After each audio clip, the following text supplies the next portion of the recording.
ಇವತ್ತು ನಮ್ಮ ಮಕ್ಕಳ ಮತ್ತು ಮಹಿಳಾ ಕಲ್ಯಾಣ ಇಲಾಖೆಯ ಸಚಿವೆಯರು ಮತ್ತು ಲಕ್ಷ್ಮೀ ಹೆಬ್ಬಾಳ್ಕರ್ ಅವರ ಆರೋಗ್ಯ ವಿಚಾರಿಸಕ್ಕೆ ಬಂದೆ. ಸೊ ಅವರು ಶೀಘ್ರವಾಗಿ ಗುಣಮುಖರಾಗಲಿ ಅಂತ ನಾನು ಆ ದೇವರಲ್ಲಿ ಪ್ರಾರ್ಥಿಸ್ತೀನಿ. ಮತ್ತು ಅವರಾದಷ್ಟು ಬೇಗ ಗುಣಮುಖರಾಗಿ ಮತ್ತೆ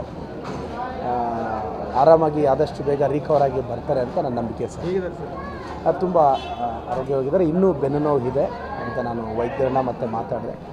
ಆದಷ್ಟು ಬೇಗ ಗುಣಮುಖರಾಗಿ ಬರಲಿ ಅಂತ ನಾನು ದೇವರಲ್ಲಿ ಪ್ರಾರ್ಥಿಸ್ತೀನಿ ಸರ್.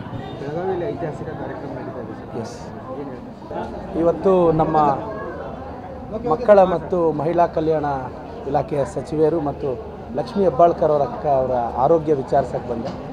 ಸೊ ಅವರು ಶೀಘ್ರವಾಗಿ ಗುಣಮುಖರಾಗಲಿ ಅಂತ ನಾನು ಆ ದೇವರಲ್ಲಿ ಪ್ರಾರ್ಥಿಸ್ತೀನಿ. ಮತ್ತು ಅವರಾದಷ್ಟು ಬೇಗ ಗುಣಮುಖರಾಗಿ ಮತ್ತೆ ಆರಾಮಾಗಿ ಆದಷ್ಟು ಬೇಗ ರಿಕವರ್ ಆಗಿ ಬರ್ತಾರೆ ಅಂತ ನನ್ನ ನಂಬಿಕೆ ಸರ್. ಅದು ತುಂಬ ಆರೋಗ್ಯವಾಗಿದ್ದಾರೆ. ಇನ್ನೂ ಬೆನ್ನು ನೋವು ಇದೆ ಅಂತ ನಾನು ವೈದ್ಯರನ್ನ ಮತ್ತೆ ಮಾತಾಡಿದೆ. ಆದಷ್ಟು ಬೇಗ ಗುಣಮುಖರಾಗಿ ಬರಲಿ ಅಂತ ನಾನು ದೇವರಲ್ಲಿ ಪ್ರಾರ್ಥಿಸ್ತೀನಿ ಸರ್. ಬೆಳಗಾವಿಯಲ್ಲಿ ಐತಿಹಾಸಿಕ ಕಾರ್ಯಕ್ರಮ ನಡೀತಾ ಇದೆ ಸರ್. ಎಸ್.